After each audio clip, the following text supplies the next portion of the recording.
द्रौपदीचा बदला. कौरव आणि पांडव यांच्यातील द्वेष सर्वत्र बिंदूला पोचला होता. दूत सभेत द्रौपदीचा भयंकर अपमान झाला. जेव्हा दुष्ट दुर्योधनाने तिला खेचून परिसभेत आणलं आणि दुःशासनाने तिच्या साडीला हात घातला. तिचे रक्षण करण्यासाठी उपस्थित कोणीच पुढे आले नाही. त्या क्षणी द्रौपदीने अंतःकरणाने भगवान श्रीकृष्णांना हाक मारली. तत्क्षणी एक चमत्कार घडला. दुःशासनाने साडी ओढण्याचा प्रयत्न केला, पण ती संपलीच नाही.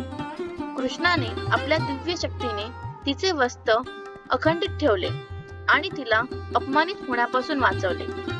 मात्र द्रौपदीच्या मनात एक वेगळाच विचार येत होता.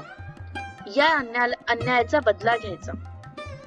द्रौपदीने रागाने शपथ घेतली, जोपर्यंत दुःशासनाच्या रक्ताने मी माझे केस धुत नाही तोपर्यंत हे केस मी मोकळेच ठेवेन. तेव्हा कृष्णाने तिला एक गुप्त आशीर्वाद दिला. ते म्हणाले, द्रौपदी, तुझे दुःख मी जाणतो. न्याय लवकरच तुला मिळेल. तू तुझ्या पतीवर विश्वास ठेव. युद्ध होईल आणि तुझ्या अपमानाचा बदला घेतला जाईल. युद्धाच्या 18व्या दिवशी भीमने दुःशासनाचा वध केला.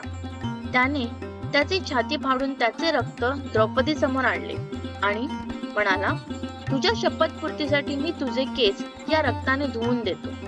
त्या दिवशी कृष्णाचे शब्द सत्य ठरले. द्रौपदीच्या अपमानाचा सूड घेतला गेला.